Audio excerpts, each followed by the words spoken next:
The courthouse buzzer echoed through the marble halls as Michael Thompson sat quietly on the wooden bench outside courtroom 4B. His weathered hands rested calmly on his knees, showing no signs of the storm brewing inside his chest. The fluorescent lights above cast harsh shadows across his face, highlighting the deep lines that 25 years of military service had carved into his features. Michael had been many things in his life. A son who made his parents proud, a husband who loved deeply, a father who tried his best, a sailor who served with honor. But today, he was just another defendant in a civil lawsuit, wearing his only good suit and trying to understand why his world had fallen apart so completely. The case against him seemed simple enough on paper. His neighbor, Mrs. Patricia Williams, claimed that the large oak tree in his backyard had damaged her property during last winter's storm. She wanted $15,000 in damages and demanded that he remove the century-old tree that had stood long before either of their houses existed. What the paperwork didn't show was the real story. Mrs. Williams had moved in 2 years ago and immediately began complaining about everything Michael did. She called the police when he worked in his garage past 9 in the evening. She reported him to the Homeowners Association for having grass that was supposedly too long. She even complained to the city about the American flag he flew in his front yard, claiming it was too large and violated some obscure municipal code. Michael knew this lawsuit wasn't really about the tree. It was about her desire to push him out of the neighborhood he had called home for over a decade. Ever since his wife Sarah had passed away from cancer 3 years earlier, Mrs. Williams seemed to view him as an easy target. She probably thought a grieving widower would be too broken to fight back. The truth was more complicated. Michael wasn't broken, but he was tired. Tired of fighting battles that seemed pointless. Tired of explaining himself to people who had already made up their minds about him. Tired of living in a world that felt increasingly foreign to someone who had spent most of his adult life following orders and serving something bigger than himself. He had tried to handle the situation quietly. When Mrs. Williams first complained about the tree, he had offered to trim any branches that hung over her property line. When she rejected that solution and demanded complete removal, he suggested they split the cost of a professional arborist's assessment. She refused that too. It became clear that nothing short of total capitulation would satisfy her. Michael's lawyer, a young public defender named James Martinez, had warned him that civil court could be unpredictable. The judge might not understand military culture, Martinez had said during their brief consultation. Try to speak up and explain your side clearly. Don't assume your service record will speak for itself. But speaking up had never been Michael's way. In the Navy, he had learned that actions mattered more than words. Results counted more than explanations. A job well done required no justification, and complaints were handled through proper channels with documented evidence and formal procedures. Civilian court, he was beginning to realize, operated by different rules. Here, the loudest voice often won. The person who could craft the most compelling narrative, regardless of its relationship to facts, held the advantage. Mrs. Williams had certainly mastered this approach, painting herself as a victim of Michael's negligence and unreasonable behavior. The courtroom door opened and a bailiff called his name. Michael stood slowly, his knees protesting after too many years of military training and not enough years of proper rest. He walked into the courtroom with the same measured pace he had used to walk onto the deck of aircraft carriers in rough seas. Judge Harold Brennan looked up from his paperwork with obvious irritation. At 62, Brennan had developed a reputation for running his courtroom like a corporate boardroom, favoring efficiency over empathy. He had little patience for cases he considered trivial, and even less patience for people who wasted his time with what he saw as unnecessary drama. Mrs. Williams sat at the plaintiff's table with her attorney, a sharp-dressed woman who had clearly done her homework. They had prepared charts, photographs, and expert testimony. Their presentation looked professional and thorough. Michael sat beside his overwhelmed public defender, who shuffled through a thin folder containing the basic facts of the case. The contrast between the two legal teams was stark and immediately noticeable to everyone in the room. As the proceedings began, Michael maintained the same quiet dignity that had served him throughout his military career. He answered questions when directly asked, but offered no additional commentary. He provided facts without editorial explanation. He treated the court with the same respect he had once shown his commanding officers. Judge Brennan, however, interpreted Michael's restraint as disrespect. Each time Michael gave a brief factual answer instead of an elaborate explanation, the judge's frustration grew more visible. When Michael responded to questions about his intentions regarding the tree with simple, "Yes, sir," or "No, sir" answers, Brennan began tapping his pen impatiently against his desk. The cultural gap between military precision and civilian expectations was widening with each exchange, setting the stage for a confrontation that neither man fully understood was coming. Mrs. Williams took the witness stand with the confidence of someone who had rehearsed her performance multiple times. She spoke in a clear, emotional voice about the trauma of discovering branches in her swimming pool and the fear she felt every time storm clouds gathered overhead. Her attorney guided her through a detailed account of property damage, complete with color photographs and repair estimates. "Your Honor," Mrs. Williams said, dabbing her eyes with a tissue, "I've tried to reason with Mr. Thompson, but he simply refuses to communicate. He just stares at me with this cold, intimidating look whenever I try to discuss the situation. I'm a widow living alone, and his behavior makes me feel unsafe in my own home." Michael's jaw tightened slightly at the mischaracterization, but he remained silent. In his experience, lies expose themselves given enough time and proper investigation. He trusted the system to reveal the truth through evidence rather than emotion. Judge Brennan leaned forward with interest as Mrs. Williams continued her testimony. She painted a picture of Michael as an uncooperative neighbor who intimidated her through silence and refused to take responsibility for his property. She claimed his military bearing was aggressive and threatening, suggesting that his training had made him unsuitable for civilian life. When it came time for Michael to testify, he stood and walked to the witness stand with the same measured steps he had used to approach the deck of every ship he had ever served on. He placed his right hand on the Bible and repeated the oath in a clear, steady voice. His attorney began with basic questions about the tree's history and Michael's attempts to address Mrs. Williams' concerns. Michael answered each question directly and completely, but without the emotional appeals or elaborate explanations that seemed to characterize civilian testimony. "Mr. Thompson," his attorney asked, "can you describe your efforts to resolve this matter outside of court?" "Yes, sir. I offered to trim branches extending over the property line. I suggested a joint consultation with a certified arborist. I researched local ordinances regarding tree removal and shared that information with Mrs. Williams." "And what was her response to these offers?" "She rejected all proposals and stated that complete tree removal was her only acceptable solution." Judge Brennan interrupted the questioning, his impatience finally boiling over. "Mr. Thompson, this court is interested in more than just facts. We want to understand your reasoning, your feelings about this situation, your plans for resolution. Can you elaborate on your responses?" Michael looked directly at the judge, his military training kicking in automatically.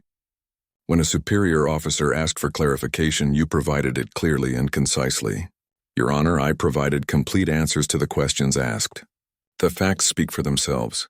The judge's face reddened slightly. "Mr. Thompson, I'm asking you to help this court understand your position. Simply stating facts without context or explanation is not helpful to these proceedings." "Yes, sir. What additional information would you like me to provide?" This response only increased Judge Brennan's frustration. He had grown accustomed to lawyers and witnesses who filled every silence with words, who explained their positions in great detail, and who showed appropriate deference to his authority through elaborate verbal acknowledgments. Michael's military-style communication struck the judge as defiant rather than respectful. The crisp "yes, sir" and "no, sir" responses that had shown proper respect in military settings sounded almost mocking in the civilian courtroom. "Mr. Thompson, are you taking this court seriously? Do you understand the gravity of these proceedings?" "Yes, sir, I understand completely." "Then why are you refusing to properly explain your actions and intentions to this court?" Michael paused, genuinely confused by the question. In his mind, he had been explaining his actions clearly and thoroughly. He had answered every question truthfully and provided all requested information. The suggestion that he was being disrespectful or uncooperative baffled him. "Your Honor, I'm not refusing to explain anything. I've answered all questions asked of me." Judge Brennan slammed his gavel against the desk, the sharp crack echoing through the courtroom. "Mr. Thompson, your attitude is unacceptable in my courtroom. You will provide complete, detailed responses to questions or you will be held in contempt. The threat hung in the air like smoke from a misfired engine. Michael felt the familiar sensation of being misunderstood by people who had nechaver lived by military codes of conduct. In the Navy, efficiency and clarity were valued above all else. Wasting superior officers' time with unnecessary elaboration was considered disrespectful. But here, apparently, the opposite was true. The judge wanted performance rather than precision. He wanted emotional displays rather than factual reporting.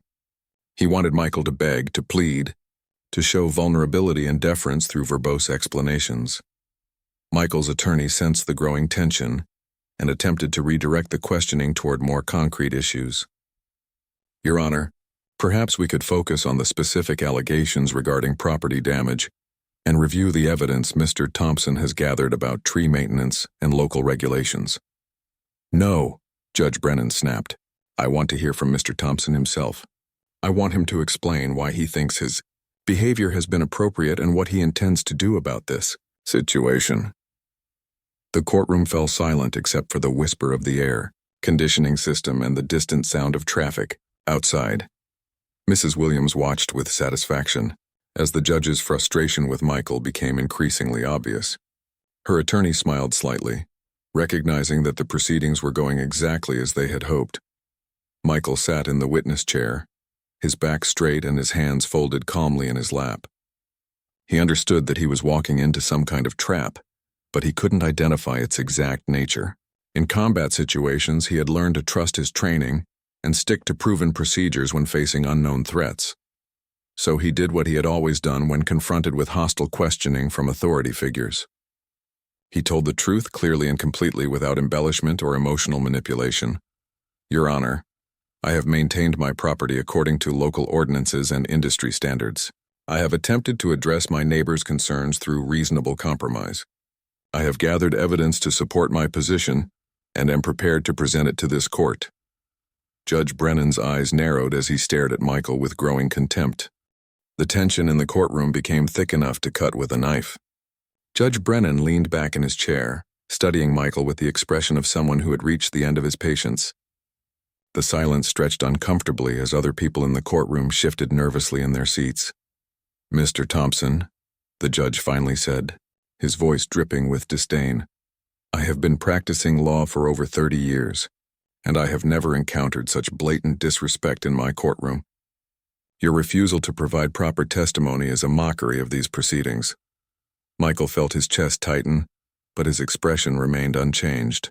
He had faced hostile interrogations before, though never in a setting where the rules seemed designed to punish honesty and reward theatrical performance. Every instinct told him to maintain his composure and stick to the facts. Your Honor, I respectfully disagree with your characterization of my testimony. The judge's face turned a deeper shade of red. You disagree? You disagree with this court's assessment of your behavior? Yes, sir. I have answered all questions truthfully and completely. Judge Brennan stood up abruptly, his chair rolling backward and hitting the wall behind him with a dull thud.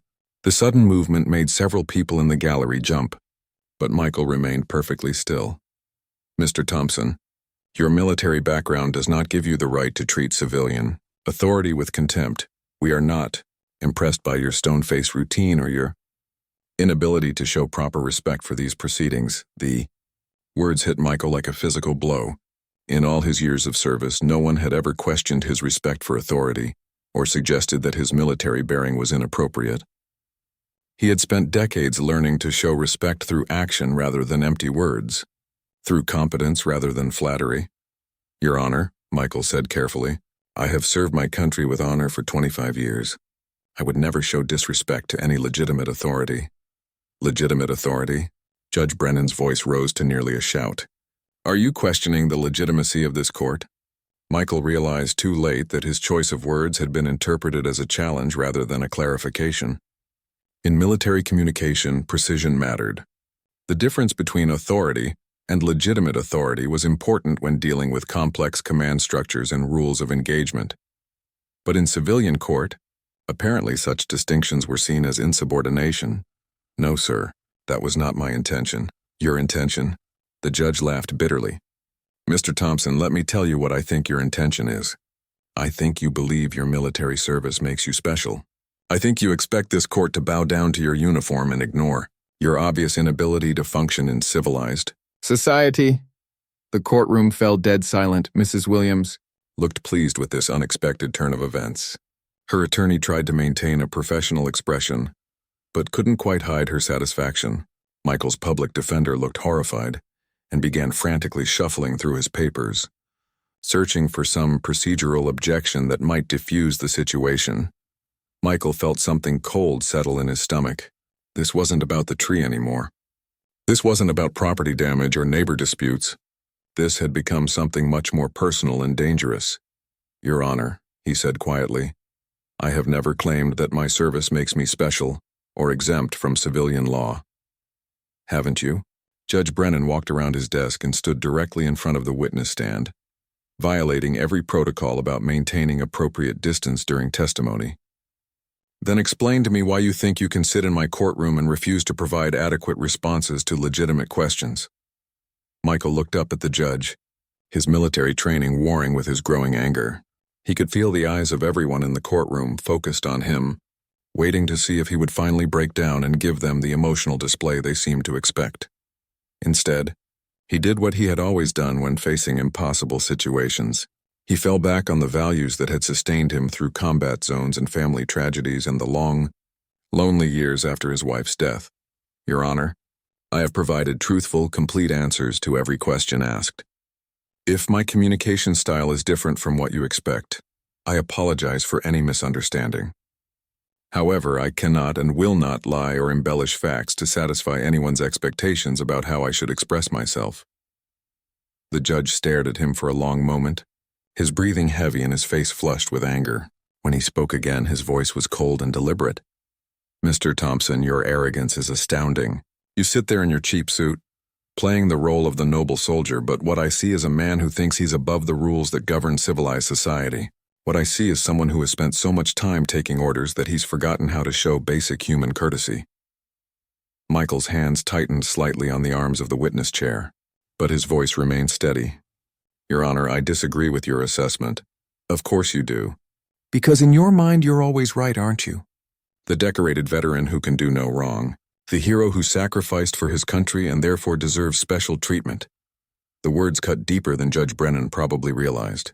Michael had never asked for special treatment because of his service. If anything, he had spent years trying to blend into civilian life, trying not to burden anyone with his experiences or expectations. But there was something in the judge's tone that suggested this attack was about more than just courtroom procedure. There was a personal animosity that went beyond professional frustration. Michael suddenly understood that he was facing something he had encountered before in different contexts. Judge Brennan wasn't just frustrated with his communication style.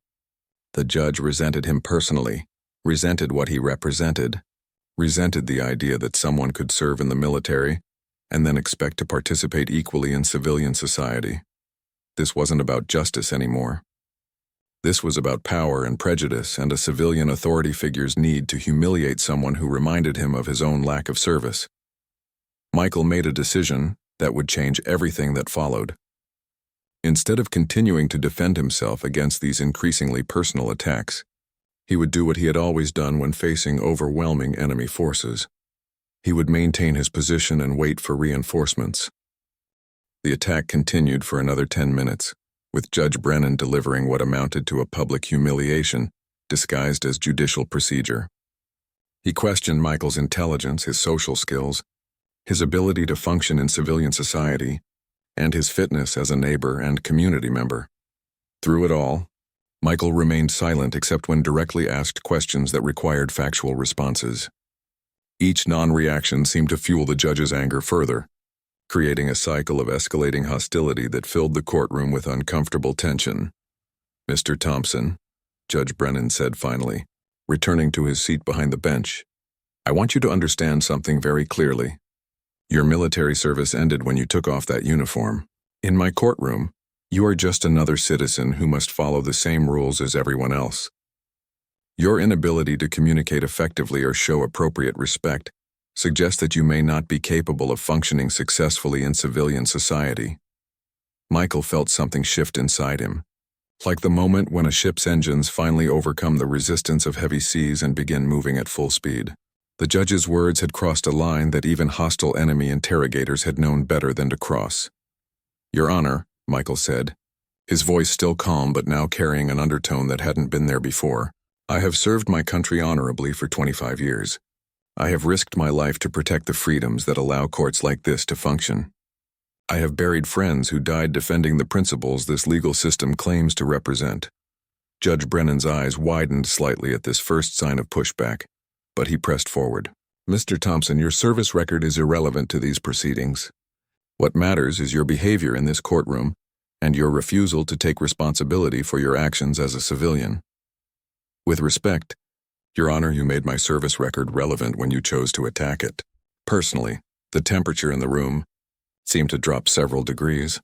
Mrs. Williams looked nervous. For the first time since the proceedings began, her attorney placed a restraining hand on her client's arm, sensing that the situation was moving beyond their control. Michael's public defender started to stand, probably to object or request a recess, but Michael's slight hand gesture stopped him. This was no longer about legal strategy or courtroom tactics. This had become a matter of honor that required a direct response. "Your Honor," Michael continued, "you have questioned my respect for authority, my ability to function in society, and my fitness as a citizen. You have suggested that my military service was somehow a disqualification rather than a contribution. I cannot allow these characterizations to stand unchallenged." Judge Brennan leaned forward, his voice becoming dangerous. "Mr. Thompson, you are treading on very thin ice. I will not tolerate threats or intimidation in my courtroom. I am making no threats, Your Honor. I am simply stating facts. You have chosen to make this personal, so I will respond personally." The silence that followed was different from the earlier tension. This was the quiet that comes before thunder, the pause that happens when everyone realizes that something significant is about to change. Michael stood up slowly, his movement precise and controlled. The action wasn't aggressive, but it commanded attention in a way that made everyone in the courtroom focus completely on him. "Your Honor, you asked about my military service and my qualifications to participate in civilian society. You questioned my respect for authority and my ability to communicate effectively. You suggested that my training somehow made me unfit for normal human interaction." Judge Brennan started to interrupt, but Michael continued speaking in a voice that carried to every corner of the courtroom without being raised. "For 25 years, I served aboard nuclear submarines and aircraft carriers. I held security clearances that required extensive background investigations into every aspect of my character and judgment. I was trusted with equipment worth millions of dollars and information that could affect national security." The judge's face was becoming red again, but now his anger seemed mixed with something else. Uncertainty, perhaps, or the first hint that he might have misjudged the situation. "I commanded sailors in combat zones and emergency situations. I was responsible for the lives and welfare of men and women under my command. I received commendations for leadership, technical expertise, and performance under pressure." Michael paused, letting his words settle in the quiet courtroom. When he continued, his voice carried a weight that hadn't been there before. "But more importantly, Your Honor, I served with people who gave their lives for the idea that civilian authority should be respected and protected. I watched friends die defending the principle that courts like this should be able to function freely and fairly." Mrs. Williams shifted uncomfortably in her seat, suddenly aware that the proceedings had moved far beyond her property dispute. Her attorney looked like she wanted to be anywhere else in the world. "So when you question my respect for legitimate authority, you are questioning the commitment that sustained me through 25 years of service. When you suggest that my training makes me unfit for civilian society, you are insulting not just me, but everyone who serves to protect the freedoms you exercise every day in this courtroom." Judge Brennan opened his mouth to respond, but Michael wasn't finished. "I came here today prepared to resolve a simple neighbor dispute through the legal system I spent my career defending. I expected to be treated with the same respect I would show to any civilian authority. Instead, I have been subjected to personal attacks based on prejudices about military service and assumptions about my character."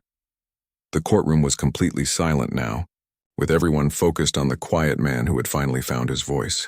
Michael looked directly at Judge Brennan, his posture straight but not threatening, his expression calm but determined. "Your Honor, I will not be intimidated or humiliated for the crime of serving my country honorably. I will not apologize for communicating clearly and directly, and I will not allow anyone to suggest that my service was anything other than a privilege and a responsibility that I carried with pride. The words hung in the air like a challenge that demanded a response. Judge Brennan sat frozen behind his desk, clearly unprepared for Michael's articulate and passionate response. The man he had been trying to humiliate had just delivered one of the most compelling defenses of military service and civilian rights that anyone in the courtroom had ever heard. But instead of backing down or acknowledging his mistake, the judge doubled down on his attack. Pride and embarrassment combined to fuel his anger, making him reckless in a way that would soon prove costly. "Mr. Thompson," he said, his voice shaking with rage, "your little speech doesn't impress me. I've heard it all before from people like you. You think your military service gives you some kind of moral authority? But what I see is a man who couldn't make it in the real world without someone telling him what to do every minute of every day." The insult landed like a physical blow, but Michael remained standing, his expression unchanged. Around the courtroom, several people looked shocked at the judge's escalating personal attacks. "You talk about sacrifice and service," Judge Brennan continued, "but I wonder what kind of sacrifice it really was. Hiding on some ship in the middle of the ocean while real people dealt with real problems in the real world. Taking orders instead of making hard decisions. Living in a bubble where everything was provided for you, and all you had to do was follow simple instructions." Michael's jaw tightened slightly, but he said nothing. The judge was revealing more about his own character with each word, and Michael had learned long ago that sometimes the best response to an enemy's attack was to let them defeat themselves. "And now you come into my courtroom with your rigid posture and your 'yes, sir, no, sir' routine, thinking you can intimidate civilian authority with your military bearing. Well, let me tell you something, Mr. Thompson. Your service doesn't make you special. It doesn't make you a hero. And it certainly doesn't excuse your complete inability to function as a normal member of society." The courtroom was dead silent except for the sound of Judge Brennan's heavy breathing. His face was flushed and sweat had begun to appear on his forehead. He had clearly lost control of both the proceedings and himself. Michael stood quietly for several long seconds, then spoke in a voice that was calm but carried to every corner of the room. "Your Honor, you asked about my service and my qualifications. You questioned my ability to function in civilian society and my respect for authority. I have answered those questions as completely and honestly as I can." He paused, looking directly at the judge with steady eyes. "But there is one thing I haven't mentioned, one qualification that might be relevant to these proceedings." Judge Brennan leaned forward, his curiosity overcoming his anger. "And what would that be, Mr. Thompson?" "My call sign, Your Honor." The words were spoken quietly, but they seemed to echo in the silent courtroom. Mrs. Williams looked confused, clearly not understanding the significance of military call signs. Her attorney appeared equally puzzled, but something in Michael's tone made Judge Brennan pause. For the first time since the proceedings began, he looked uncertain. "Your call sign?" he repeated. "Yes, sir. In the Navy, pilots and senior crew members are assigned call signs based on their performance, their character, or significant events in their service. These names become part of their permanent record and follow them throughout their careers." Michael's public defender looked up from his papers with sudden interest, sensing that something important was happening but not sure what it meant. "My call sign," Michael continued, "was given to me after an incident in the Persian Gulf. We were conducting joint operations with an Allied fleet when one of their destroyers suffered a catastrophic engine failure during a storm." The courtroom remained completely silent, with everyone focused on Michael's quiet voice. The ship was taking on water and losing power. Their crew was in immediate danger, and the weather conditions made rescue operations extremely hazardous. Standard procedure called for maintaining safe distance until conditions improved. Judge Brennan found himself leaning forward despite his anger, drawn into the story against his will. "I was serving as operations officer aboard the USS Abraham Lincoln at the time. Our captain was weighing options when I requested permission to attempt a rescue operation using our helicopter squadron." Michael's voice remained calm and factual, but there was something in his tone that commanded absolute attention. The operation required flying in 70-knot winds with zero visibility.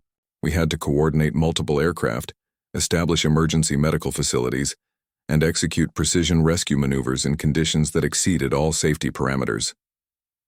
The judge's face had gone pale. Something about Michael's matter-of-fact description was more compelling than any dramatic retelling could have been. We successfully evacuated 43 crew members from the disabled vessel. No lives were lost and the operation was completed without any casualties among the rescue teams. Michael paused, his eyes never leaving Judge Brennan's face. After that incident, I was assigned the call sign Admiral, not because of my rank, which at the time was Lieutenant Commander, but because my commanding officers felt that my performance under pressure demonstrated the kind of judgment and leadership they associated with flag-level command. The silence in the courtroom was absolute. Mrs. Williams stared at Michael, with her mouth slightly open, finally understanding that she had been attacking someone far more significant than she had realized. Throughout the rest of my career, Michael continued, I was known as Admiral Thompson. The name appears on my service records, my commendations, and my retirement documents. It was the name used by officers and enlisted personnel alike, regardless of their rank or position. Judge Brennan's face had turned white. He was beginning to understand that he had just spent the last hour publicly humiliating someone whose service record would stand up to any scrutiny. Michael took one step closer to the bench, his posture respectful but commanding. Your Honor, you questioned my qualifications to participate in civilian society. You suggested that my military service was somehow a disqualification, rather than a contribution. You attacked my character, my intelligence, and my ability to function in the real world. His voice remained calm, but now it carried an authority that filled the entire courtroom. I think it's important that you understand exactly who you have been addressing in this manner. The weight of Michael's revelation settled over the courtroom like a heavy blanket. Judge Brennan sat motionless, his face pale, and his earlier confidence completely evaporated. The man he had been ridiculing for the past hour wasn't just any veteran. He was someone whose service record included the kind of heroism that makes headlines and earns presidential commendations. Mrs. Williams looked like she wanted to disappear into her chair. Her attorney was frantically writing notes, probably calculating how quickly they could withdraw their lawsuit and escape this disaster.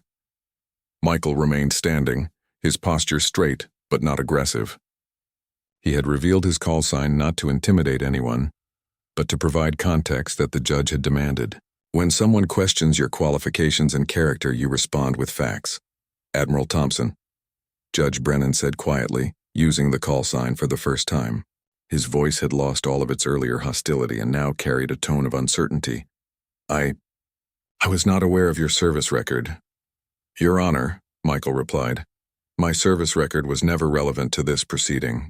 This is a simple civil matter about a property dispute. My background shouldn't matter any more than Mrs. Williams' background or your own background. The response was gracious, but it only made Judge Brennan's earlier behavior look worse by comparison. Michael was demonstrating the kind of professionalism and restraint that the judge himself should have shown throughout the proceedings. However, Michael continued, when you chose to make my character and qualifications the central issue of this hearing, you made my background relevant. When you suggested that my military service was somehow a disqualification, you opened a door that required a response. Judge Brennan shifted uncomfortably in his chair. Around the courtroom, several people were taking notes or whispering quietly to each other. Word of this confrontation would spread quickly through the legal community, and the judge's reputation would suffer significant damage. Mr. Thompson, Admiral Thompson, he said, stumbling over the words, perhaps we should return to the matter at hand. The property dispute between you and Mrs. Williams can, of course. Your Honor, that's what I've been trying to address all morning. The simple statement highlighted just how far off track the proceedings had gone. What should have been a straightforward hearing about tree damage had become a public humiliation of a respected judge by someone he had tried to bully. Michael's public defender finally found his voice. Your Honor, if I may, I think we should address the evidence regarding the tree and the alleged property damage. My client has documentation that supports his position. Judge Brennan nodded quickly, grateful for any opportunity to move away from the disaster he had created. Yes, of course. Please proceed. But the damage was already done. Mrs. Williams's case had been built on the assumption that Michael was a pushover who could be intimidated through legal pressure. She had counted on presenting herself as a victim of an unreasonable neighbor who refused to communicate or compromise. Instead, the proceedings had revealed Michael to be someone whose character and judgment had been tested under the most extreme circumstances imaginable. His calm professionalism under attack had demonstrated exactly the kind of leadership and restraint that his service record suggested. As the evidence was presented, it became clear that Michael had been telling the truth about everything. The tree in question was healthy and properly maintained. The damage to Mrs. Williams's property had been caused by multiple factors during an unprecedented storm, not by negligence on Michael's part. Professional arborists confirmed that removing the tree would actually increase the risk of property damage by eliminating a natural windbreak that protected both houses. Municipal records showed that Michael had obtained all necessary permits and followed all relevant guidelines for tree maintenance. Most damaging to Mrs. Williams's case were the documented communications between the neighbors. Michael's offers to compromise were all in writing, polite, and reasonable. Mrs. Williams' responses were increasingly hostile and demanding, eventually escalating to threats of legal action, unless he completely capitulated to her demands. The evidence painted a clear picture of a reasonable man trying to resolve a dispute with an unreasonable neighbor who had chosen to use the legal system as a weapon of harassment. Judge Brennan listened to the evidence with growing discomfort, realizing that he had publicly humiliated someone who was not only innocent of any wrongdoing, but who had actually gone above and beyond in trying to resolve the situation fairly. When all evidence had been presented, the courtroom fell silent again. Everyone knew what the verdict should be, but the path to that verdict had been so twisted and problematic that no one was sure how to proceed. Michael stood quietly beside his attorney, maintaining the same dignified composure he had shown throughout the ordeal. He had proven his point and defended his honor, but he took no visible satisfaction in Judge Brennan's obvious distress. The judge cleared his throat and began to speak, his voice much quieter than it had been earlier in the day. After reviewing all evidence presented, this court finds that the plaintiff has failed to prove negligence on the part of the defendant. The tree in question appears to be properly maintained and poses no unreasonable risk to neighboring properties. Mrs. Williams's face went white as she realized that her expensive legal gamble had failed completely. Furthermore, Judge Brennan continued, the defendant's efforts to resolve this matter outside of court appear to have been both reasonable and generous. This court sees no basis for the requested damages or injunctive relief. The formal language of the verdict couldn't hide the judge's discomfort with the entire situation. He had been forced to rule in favor of someone he had spent an hour trying to humiliate, and everyone in the courtroom understood the irony. But Michael's vindication was only the beginning of the consequences that would flow from this morning's events. The courtroom began to empty as people filed out, their whispered conversations creating a buzz of excitement and speculation. Mrs. Williams left quickly with her attorney, avoiding eye contact with Michael and clearly eager to escape the scene of their humiliating defeat. Michael remained seated at the defendant's table, organizing his papers with the same methodical precision he had shown throughout the proceedings. His public defender, James Martinez, sat beside him in stunned silence, still processing what he had witnessed. "Admiral," Martinez said quietly, "why didn't you tell me about your service record? About your call sign?" Michael looked up from his papers, his expression thoughtful. "Because it wasn't relevant to the case. This was about a tree and property damage, not about military service. I only brought it up when the judge made it necessary. But if I had known, I could have prepared differently. I could have presented your background to establish credibility." "Mr. Martinez," Michael said gently, "the facts of the case should have been enough. My service record doesn't make me more truthful or more deserving of fair treatment than any other citizen. Everyone who comes into this courtroom deserves to be treated with respect, regardless of their background." The young lawyer nodded slowly, beginning to understand the lesson he had just witnessed. Michael's response to the judge's attacks hadn't been about claiming special privileges because of his military service. It had been about demanding the basic respect that every citizen deserves in a court of law. Judge Brennan remained on the bench long after the courtroom had emptied, staring at his hands and contemplating the disaster he had created. His clerk approached cautiously, unsure whether to interrupt his thoughts. "Your Honor," she said quietly, There are reporters outside asking for comments about the proceedings. The judge's head snapped up, his face going pale. Word had already begun to spread about the confrontation between a respected judge and a decorated veteran. By evening, the story would be circulating through legal circles and veteran organizations across the state. "No comments," he said quickly. "I have no comments about any ongoing proceedings." But it was too late for damage control. Several people in the courtroom had been recording video on their phones, and clips of Michael's quiet but powerful defense of military service were already being shared on social media. Within hours, local news stations picked up the story. "Judge attacks veteran in courtroom" became the headline that would define Judge Brennan's career and reputation. Legal experts and veteran advocates lined up to provide commentary about judicial conduct and the treatment of military personnel in civilian courts. Michael drove home in silence, his mind processing the morning's events. He had won the case, but the victory felt hollow. He had never wanted a confrontation with Judge Brennan. He had simply wanted to resolve a neighbor dispute through the proper legal channels. The irony wasn't lost on him. By trying to humiliate someone he perceived as weak and vulnerable, Judge Brennan had instead created a public relations disaster that would follow him for the rest of his career. Over the following weeks, the story continued to grow. Video clips of Michael's testimony went viral, particularly his calm explanation of how he had earned his call sign. Veterans organizations used the incident as an example of the challenges military personnel face when transitioning to civilian life.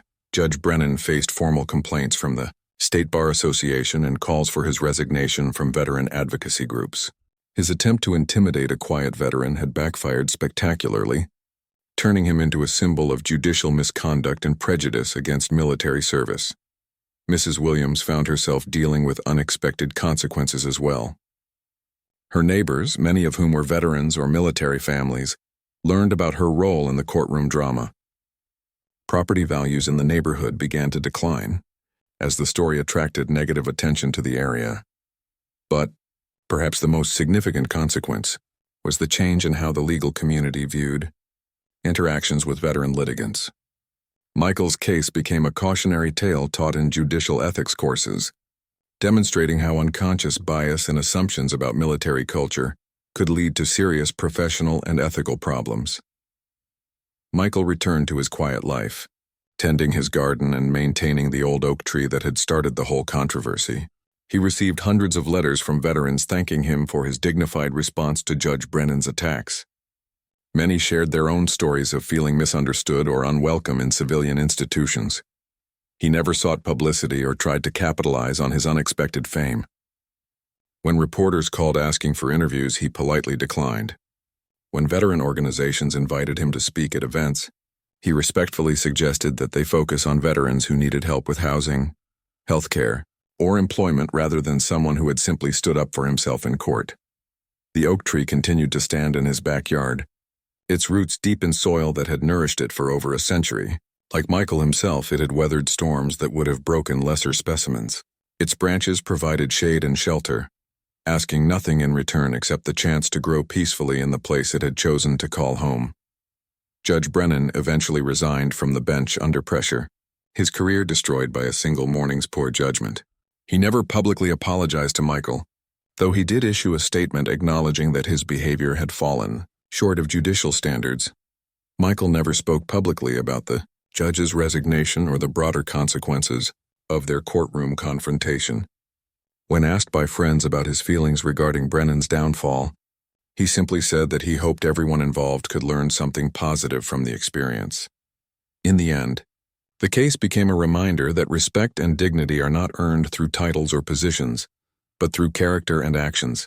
Michael's quiet strength had revealed more about true leadership than any dramatic speech or aggressive display could have accomplished. He continued to serve his community in small, quiet ways, volunteering at veteran support organizations and helping younger veterans navigate the challenges of civilian life. His call sign, Admiral, became known not just for the heroic rescue that had earned it, but for the grace and dignity he had shown when facing an attack on his character and service. The story of the silent veteran who found his voice in a hostile courtroom became legend in military circles, passed down as an example of how to maintain honor and integrity, even when facing overwhelming odds. It reminded everyone who heard it that sometimes the most powerful response to aggression is simply standing firm in your principles and speaking the truth with quiet confidence.